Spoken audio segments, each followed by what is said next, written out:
ভাবুন তো, পৃথিবীতে এমন একটা জায়গা আছে যেখানে সাধারণ মানুষের প্রবেশ সম্পূর্ণ নিষিদ্ধ, যেখানে আকাশে দেখা যায় অদ্ভুত উড়ন্ত বস্তু, আর যেটাকে ঘিরে রয়েছে ইউএফও আর এলিয়েনের হাজারো গল্প। এই রহস্যময় জায়গাটার নাম এরিয়া 51। কিন্তু আসল সত্যটা কি? এটা কি সত্যি এলিয়েনের ঘাঁটি, নাকি গোপন সামরিক প্রযুক্তির পরীক্ষা কেন্দ্র? এরিয়া 51 অবস্থিত নেভাদা মরুভূমি, যুক্তরাষ্ট্রে। এটা একটি অত্যন্ত গোপন সামরিক ঘাঁটি, যা বহু বছর ধরে সরকার লুকিয়ে রেখেছিল।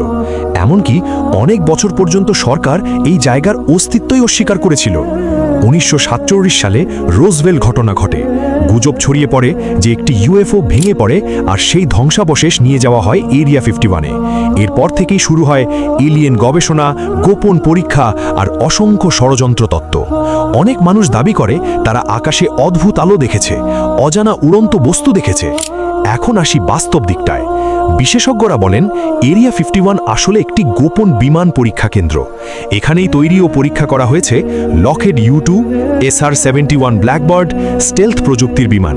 এই বিমানগুলো এত দ্রুত আর অদ্ভুত ছিল যে মানুষ এগুলোকে ইউএফও ভেবে ভুল করত।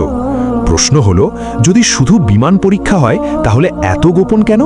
কারণ এখানে পরীক্ষিত প্রযুক্তি ছিল অত্যন্ত অ্যাডভান্সড, যা অন্য দেশ জানতে পারলে বিপদ হতে পারত।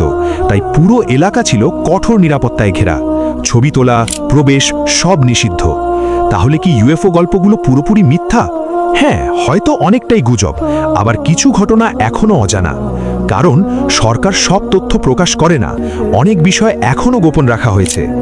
এরিয়া 51 এটা হয়তো এলিয়েনদের ঘাঁটি না, কিন্তু এটা নিশ্চিত এখানে এমন কিছু প্রযুক্তি আছে যা সাধারণ মানুষের কল্পনার বাইরে। আপনি কি মনে করেন এরিয়া 51-এ সত্যি এলিয়েন আছে, নাকি সবই গোপন সামরিক প্রযুক্তি? কমেন্টে জানান। এমন রহস্যময় ভিডিও পেতে মনোজাল সাবস্ক্রাইব করুন।